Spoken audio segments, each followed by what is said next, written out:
I'm gonna shift gears. We're gonna talk about Hard Knocks. This season of Hard Knocks. This season of Hard Knocks had, for the first time ever, 2 teams on it. That the Hard Knocks people were, I can't think of the word, but it was 2 teams on the show. It was the Los Angeles Chargers and the Los Angeles Rams. I really believe this was probably one of the best seasons of Hard Knocks ever. With what's going on in the real world, seeing all the technology the NFL has in place to keep their season alive, it's like amazing. They have like a self-awareness temperature monitor. So like if you're above 99 degrees, it starts to beep. You have the tracking device where like if you get close to 6, if you bridge the 6 feet, if you break the 6 feet, it starts to beep, and then like it tells like when it happened, who were you with at the time. So like that's basically I guess preventative thing for COVID.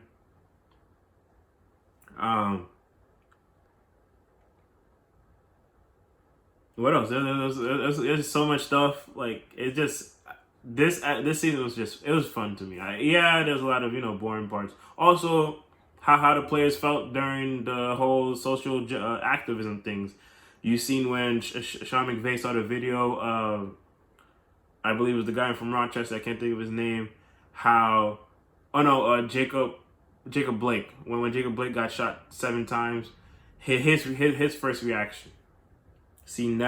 Seeing how Anthony Lynn, and I'm about to speak about Anthony Lynn because he said something very profound, which and this should be the mantra for every team. It should be, you know how Notre Dame, one of their big things is that like they always have to tap the play like a champion thing. I feel like everybody in the NFL needs to have this sign on everywhere.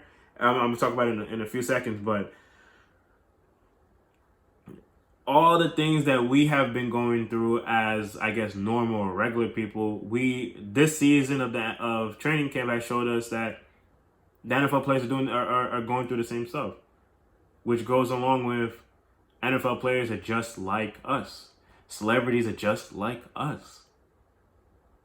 So if we understand that they're just like us, we don't have to put them above or on a pedestal. Like, okay, yeah, they're getting paid millions of dollars to do something like awesome, but still, like, at the end of the day, you could come up to them. You don't have to be like, if you don't put yourself on a standard that you put on an NFL player or NBA player or any celebrity, why degrade that celebrity for making a mistake that you don't put yourself? You'll say, oh yeah, I would have done that.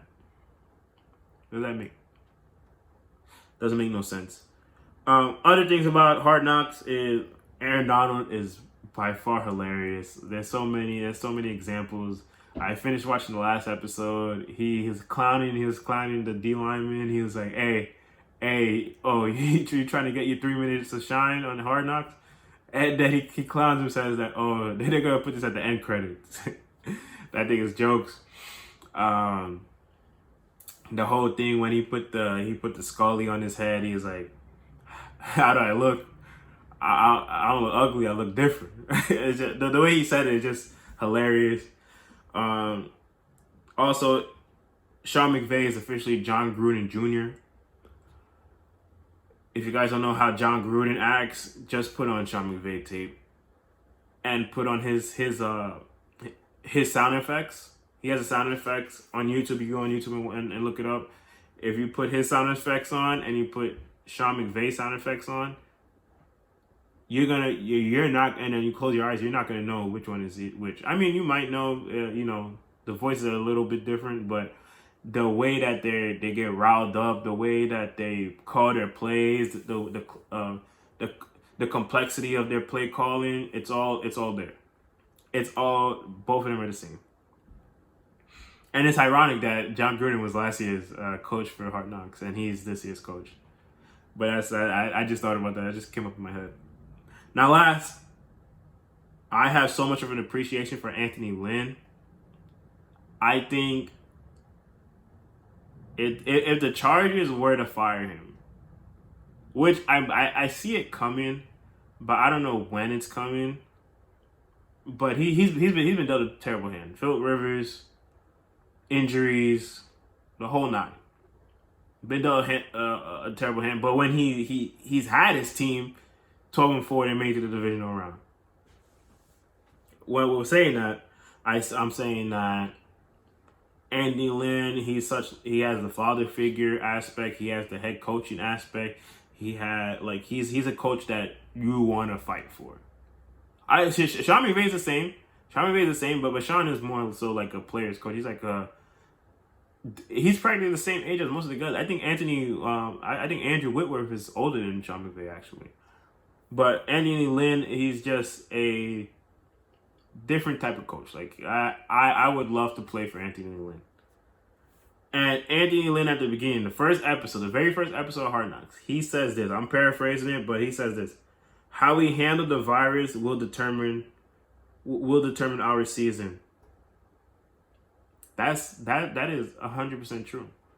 How players in the NFL handle the virus will be how the champion. No. I'm gonna say it like this: whoever handles the virus the best wins the Super Bowl this year. And when I say handle the virus, I don't mean strictly, we're not trying to get COVID. We're not trying to get the numbers to spike on our team. What I'm saying is, we have seen it with week 1 injuries. A lot of hamstring injuries. The way you practice, the way you stretch, the decisions that you make off the field, of course. All those things coincide with what's going on. The reason why there's a lot of hammy injuries is because there was no preseason. There was no real reps. There was just, 4 seconds they blow the whistle automatically to make sure that nobody gets hurt. The reason why there's a lot of injuries is because of the preseason and, it's not live. Practice is never live. So all those things put together, plus yes, of course, trying to be safe during this time is paramount. But whoever does it the best will win the Super Bowl. And I'm a firm believer. You could be the best team. The best team on paper right now, you could say it arguably is the Kansas City Chiefs. If the Kansas City Chiefs do not handle what goes along with the virus properly, they will not win the Super Bowl. It's as simple as that. But yeah, I recommend Hard Knocks. Probably the best season I've ever seen.